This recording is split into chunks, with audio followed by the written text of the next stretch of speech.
Hello everyone, welcome to another Musing On. So in this episode I want to go a bit further down the music rabbit hole, and this really is a spin-off, I suppose, from the Musing On episode I did about music genres, tastes and bands, where I cunningly used, it's cunning for me anyway, cunningly used Copilot to act as an interviewer, and it came up with some interesting questions, one of which was about defining experiences, I think. So thanks to those that commented on that video, and one of them had an interesting well, they're both really interesting actually. They were, I think, every single band that they mentioned, I would definitely was ticks boxes for me. That's a bit of a tongue twister. Ticks boxes for me. But there was one band in particular where I looked at and thought, it's really interesting when you have a band mentioned and you think, yeah, I was, contemporaneous with the early days of that band releasing albums. So why don't I do a sort of Musing On where I just reflect my music discovery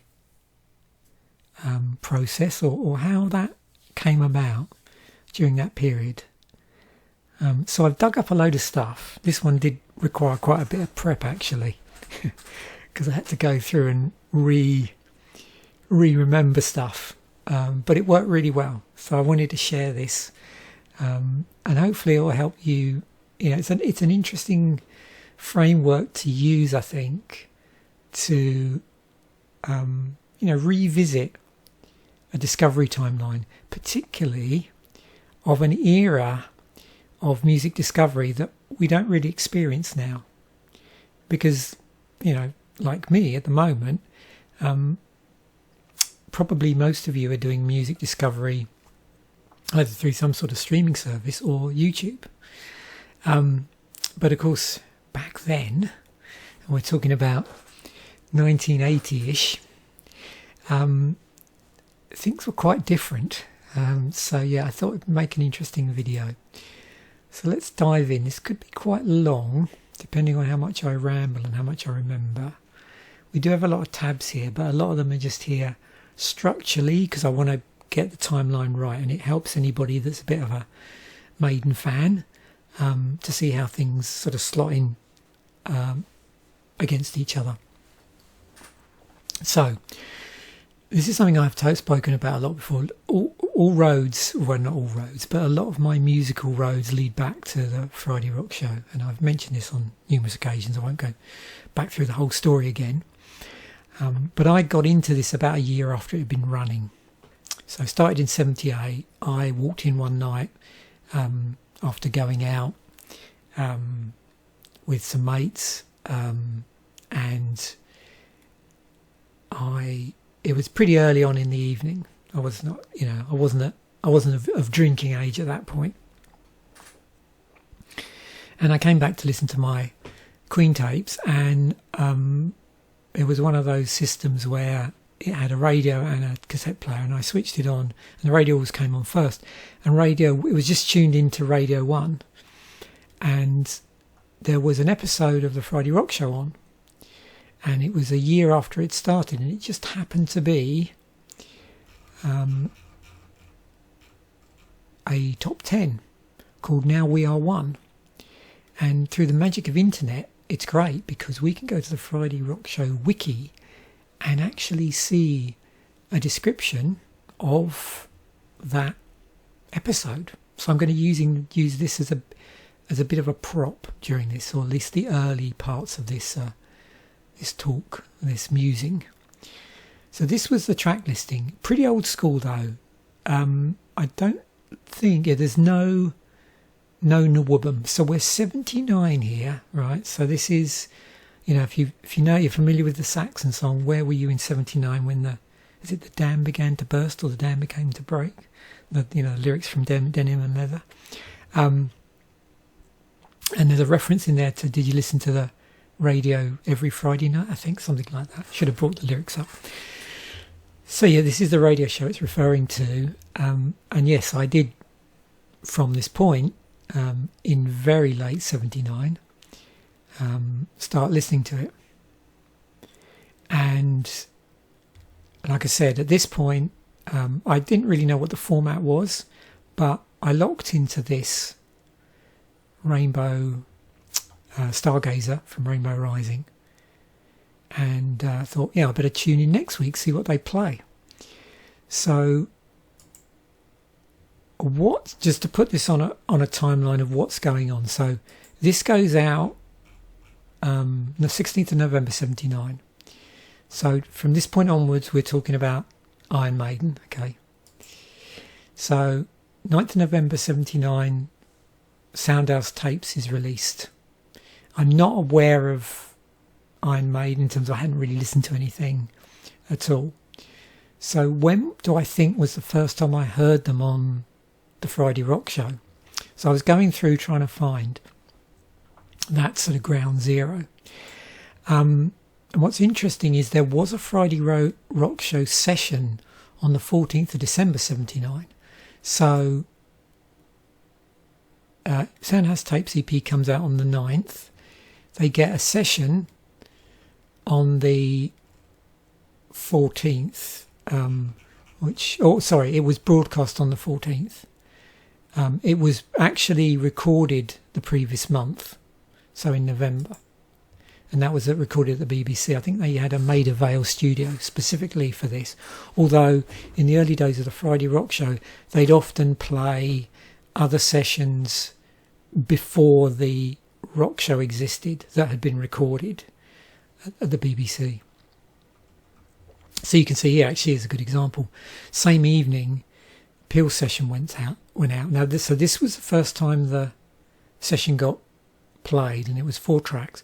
But this isn't the one I listened to, because I've got certain fragments of memories where I can remember certain, events of when I discovered music. Not every single thing, but certain things. And I think I would have remembered both Iron Maiden and UFO being on there. And I don't remember having a tape with any of this on at this point anyway, because it would have had both the UFO session and the Iron Maiden session on it, but I don't remember ever having that. So what I think had happened was sometime in January they repeated the session, and I got this fragment of a memory where I remember, something along the lines of, this is when it's being recorded, it's him saying, this is a session we previously broadcast, it was really popular, so we've decided to rebroadcast it. Also, I do remember them playing some sort of Girl around that time, and other things as well that look like for instance Queen, Save Me as well. So I'm pretty sure it must have been this one, because it was the repeat, and this is the week they did it. So that was my first, I think, proper exposure to the band. It's quite possible in the interim maybe they played one of the singles. So let's actually just look at the singles that had come out. So at this point I'd purely heard the band on the radio, and as a result of this session. Now, Running Free gets released on the 8th of February 1980. So like I said, the show goes out on the 18th of January, so that's when I first sort of really heard multiple tracks by the band. At this point, I wouldn't have had any money to buy anything, which is why I was listening to the radio and taping off the radio. And then we get the album comes out. So I remember seeing this at the record store, but I don't don't think I had any money to buy it. And I certainly remember I didn't buy it when it came out. That came later, but I remember seeing this, famous album cover in Woolworths, probably. Because I think I've said how cool it was. Remember record stores back in the day, and you'd have this big display with all the albums that were coming out. So you'd have like this album, and then you probably have.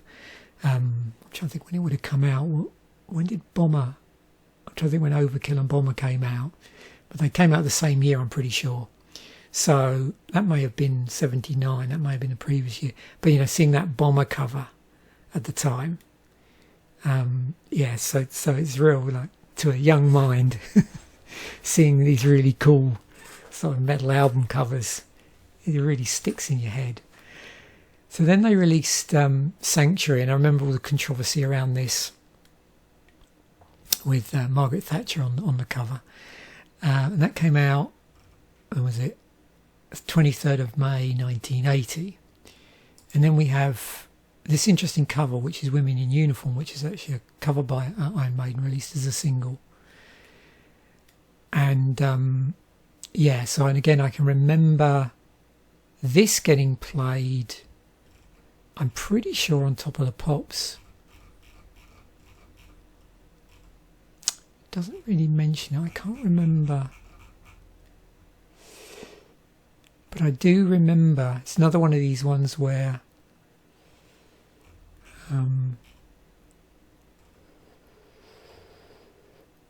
I remember seeing the video for it somewhere, but it's the one I'm having hardest placing. But it's basically a cover of an Australian band, Skyhooks. Yeah.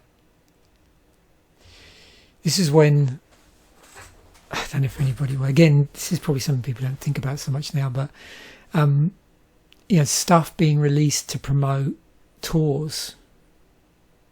I think I've mentioned before, I remember going to see The Cult on a tour when She Sells Sanctuary came out. And then they toured again when the album came out. So you get singles coinciding with tours. Obviously albums might coincide with tours as well, but there was a lot of stuff coinciding with tours.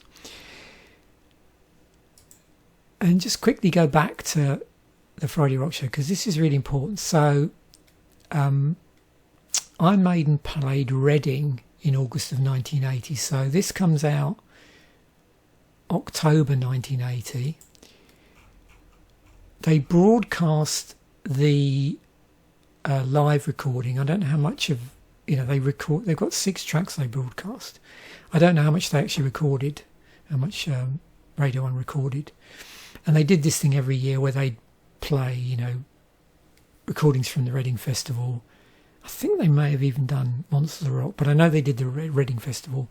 And so over consecutive nights, they would play, like a couple of performances, usually about 6 tracks. So Budgie played that year. It may well have been the same year that, I'm trying to remember if 1980 was the year that Ozzy had to cancel, because Randy Rhoads had been killed in that dreadful plane crash. And who was it stood in at the last minute? Slade. And went down a storm, but I'm not sure. I didn't look through to find that, because I didn't think I'd be talking about Slade or Ozzy. But so I tuned in, recorded this. So recorded before the single gets released. So basically between these 2 singles being released, but doesn't get played on the radio until the 19th of September 1980. And I was trying to think, like, what was when did I really start buying stuff in line with them releasing it? And then I discovered this. So this is, or rediscovered this. They released this in '81, so they still, the album, second album still wasn't out. And this is interesting because the other big thing about this recording they recorded is, notice it has Killers in here, and Killers isn't out yet. Well, this has different lyrics. So when I heard this version of Killers, I thought, you know, at the time that was the lyrics to Killers. This comes out. Now, I'm not sure when I saw this. I have seen this, and I wouldn't have seen this until we got a video recorder, video player. So I'm not sure. I don't think I saw it in '81. It was sometime, I don't know, yeah, after that, but before '82, maybe 82 or '83. But I remember getting this video from the rental library and watching it. And at this point, Adrian Smith was actually on the guitar, but they also played Killers. And as it says here, different lyrics, but there's this sort of debunking of what was said by Paul Di'Anno. So he claims that he wrote the lyrics 5 minutes before going on stage that night for this video, which is Live at the Rainbow. But in actual fact, it's the same lyrics from the Reading Festival in 1980. So I don't know, maybe he misremembered and maybe he was talking about the Reading Festival. Who knows? But anyway, they're the same early version of Killers. So same music, but different lyrics. So yeah, I don't know if you can still track this down. I'm assuming it must have been, yeah. So it is on this one, part of this DVD. But yeah, no doubt you'll be able to track it down on YouTube somewhere. I'll put this in as just a marker. So this, I was trying to think, like, what was the first Nawuba album I bought, new wave of British heavy metal album I bought? It was this, Angel Witch, December 1980. Killers comes out in February of '81, and that is the album I bought when it came out. The bit I'm having trouble remembering is when I bought the first album, and I know it was sometime around this. I don't think it was quite before it, and it wasn't when it came out, and it wasn't before Angel Witch. So, you know, take from that what you will. So that was the bit I was having trouble sort of trying to fit on a timeline. It's like, yeah, I know I bought that album, and I know I didn't buy it when it came out, and I know I bought it after the Angel Witch album, and I think I bought it after Killers, but not sure. But I do own it on vinyl, and I did buy it. And mine had an interesting thing on it. I don't know if that was intentional, but on my version of this, there's a bit at the very end of, where is it? Iron Maiden. I can't remember the line Paul Di'Anno says. And on my vinyl copy, that loops. And I'm not sure if it's just on the groove, or I've never really looked at it because I thought it was a fault on there. You know, it had a jump on it. So I never really looked into it. But now I think, well, I wonder if it's actually on the out loop. You know, it's just a continuous loop there. But it used to do that, where it would jump back round and say whatever he says at the end now, which I can't remember. Yeah, anyway, I just suddenly thought about that actually. But this was I think the album that I really, fell in love with the band through. I remember coming home, so this would have been February '81, so I still would have been at school. '81, yeah, because I stayed on extra year. So I remember coming home from school and just lying on my bed listening to this over and over and over again. Yeah. Yeah, because it starts off with this, the Ides of March into Wrathchild is just awesome. So what were they doing for Live at the Rainbow? Yeah, so you can see here they've got stuff Yeah, so now I think about this, I must have watched this way after. Yeah, I watched this way after. Killers.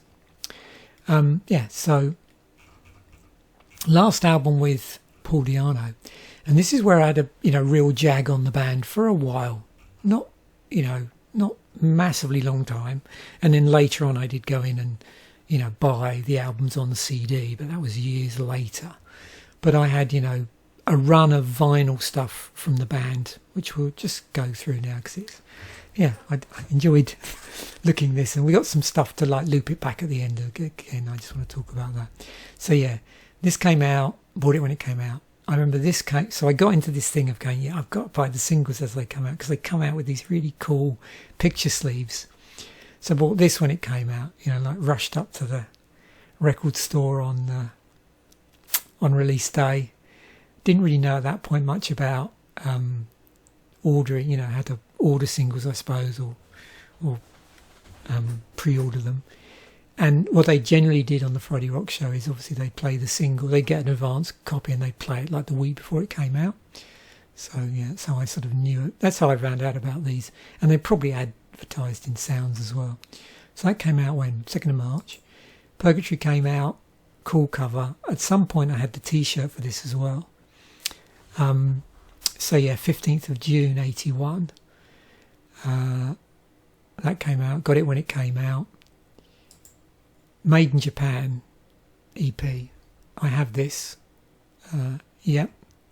4 tracks. 12-inch, I believe. Yeah. And runs at 45 RPM. Running fee, Remember Tomorrow, Killers and Innocent Exile. Recorded in 23rd of May 1981.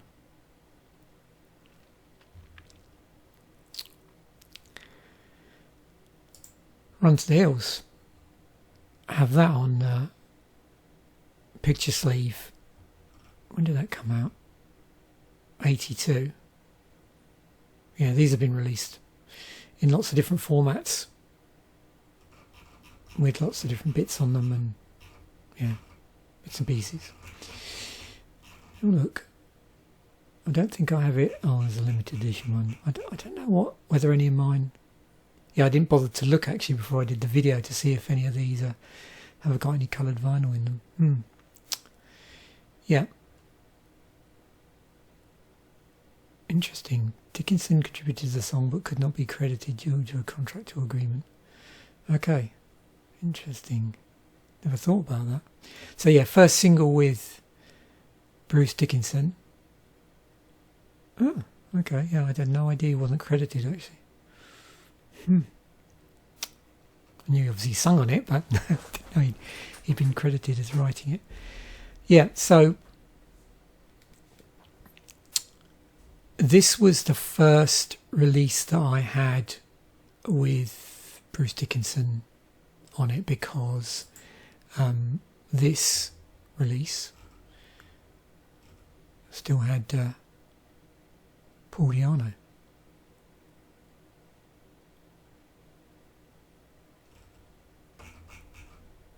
No, I didn't realise it's that one.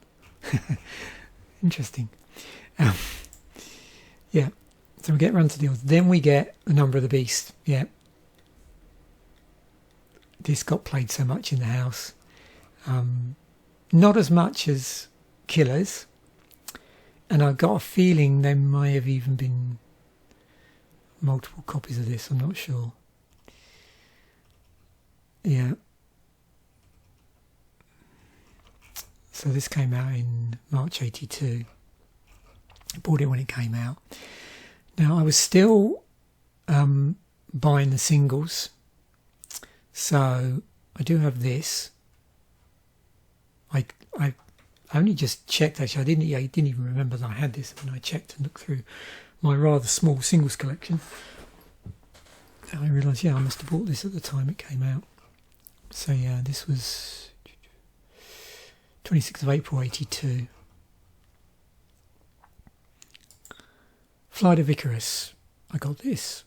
So now, if you look here, so that's Number of the Beast. Flight of Icarus was the single that came out before, I believe, Peace of Mind, 16th of May, yeah.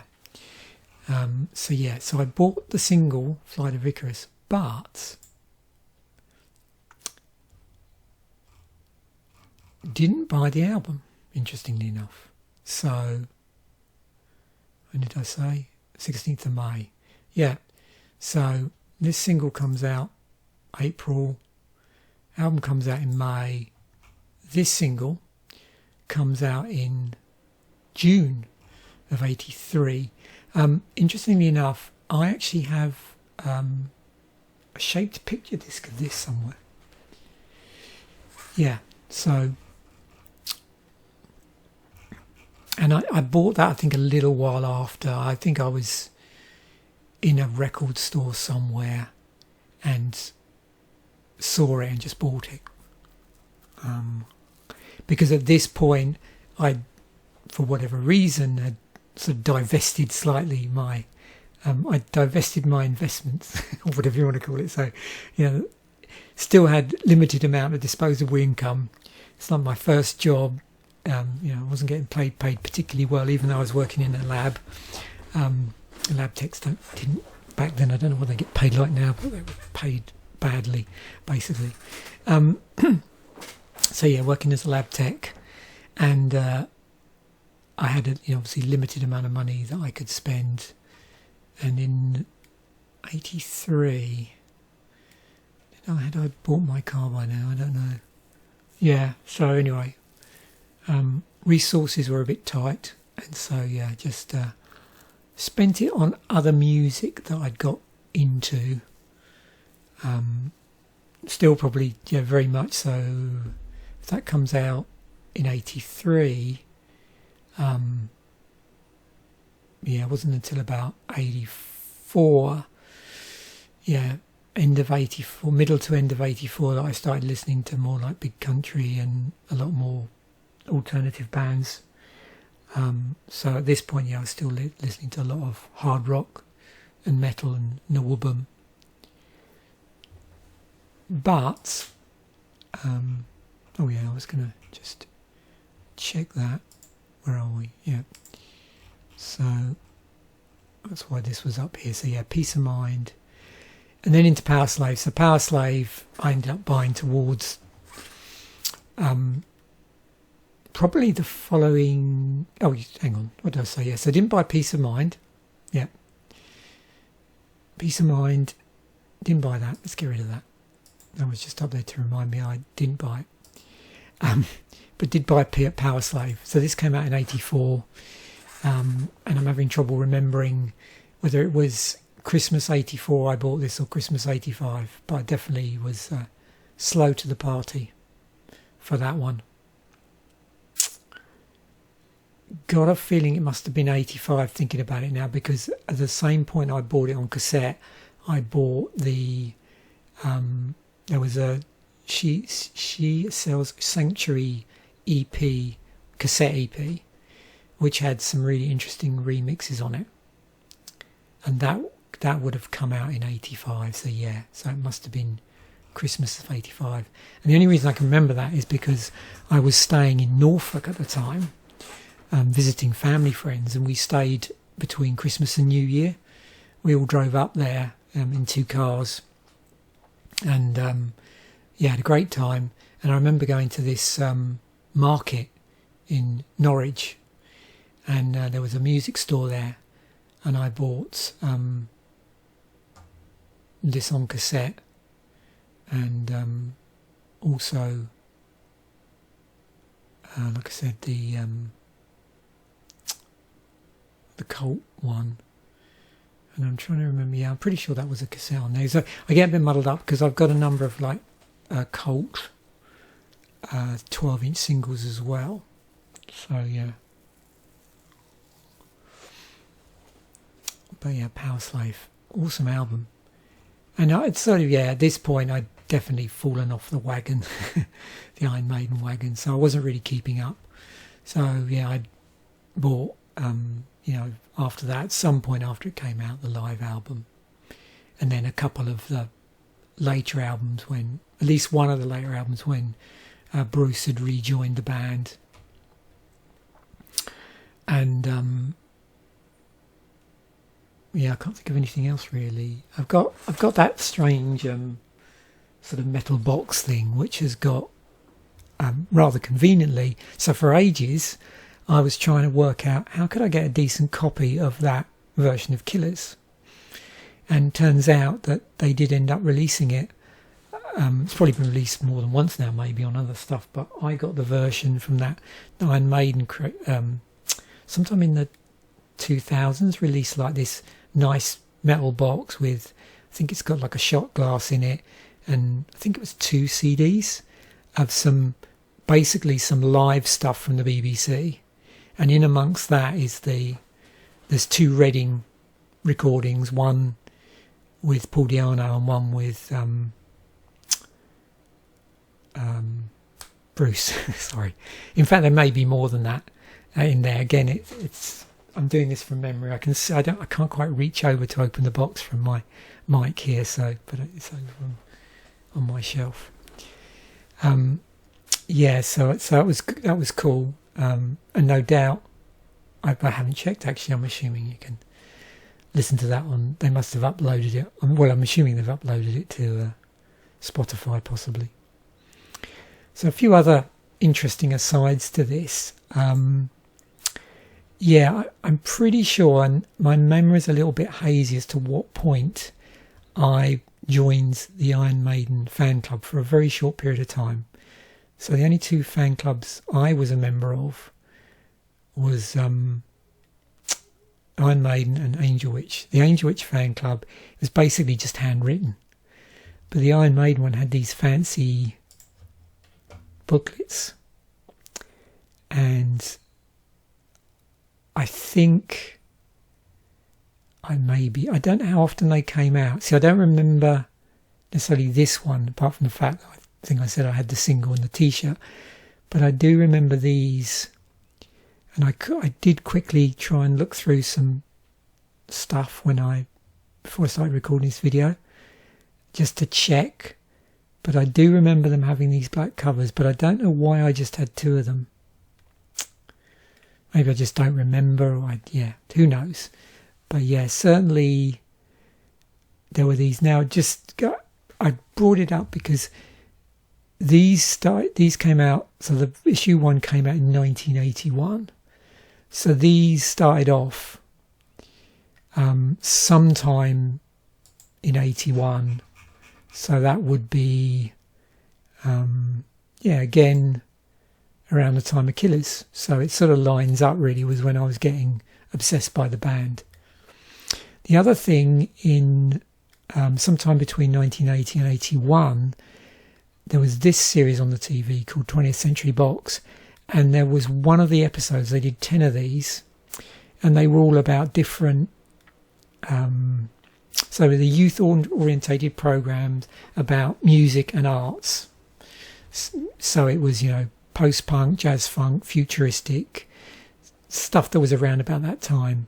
And also Nawubum, the new wave of British heavy metal, of which the episode features Iron Maiden, like a couple of interviews, and some recordings from the marquee, and also interview with a guy that ran this sort of, what would you call that, heavy metal disco at the time. I'm going to include a link. I'll include all these links actually in the description, because I tracked it down on YouTube. It was actually, here's the dates here, 29th of June 1982. So sometime in that time frame, this episode went out, and let me try and find it. So this is what the opening credits looked like. So we got Mr. Di'Anno. This is at the marquee. There's oh dear, I get this sometimes where my brain just goes blank and I can't remember band members, and it's super annoying.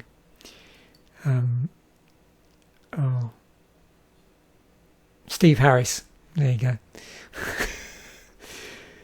This is Neil Kay. So this guy was, ran this thing called the Heavy Metal Soundhouse, which is like I say, a heavy metal disco, and it sort of switches between some, I don't know how clear this is coming up on the screen actually, but some, as I'm going through this, some live footage from the marquee, some interviews with this guy, Neil, was it Neil Kay? I think that was his name.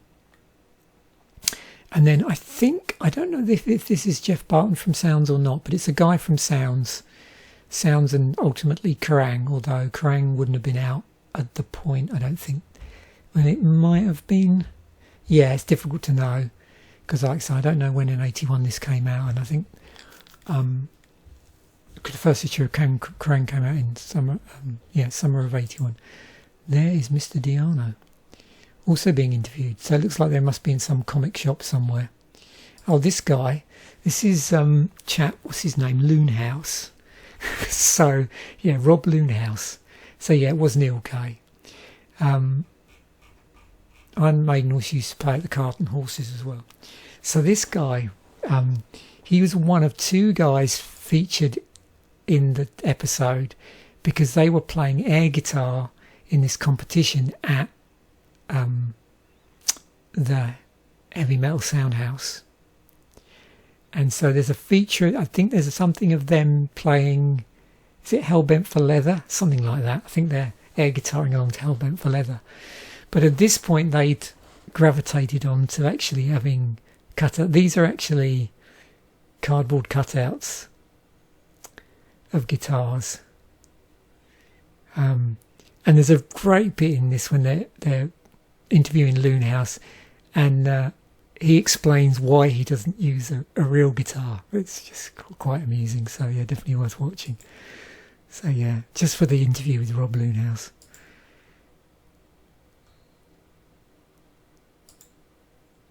Oh, Mr. Harris again.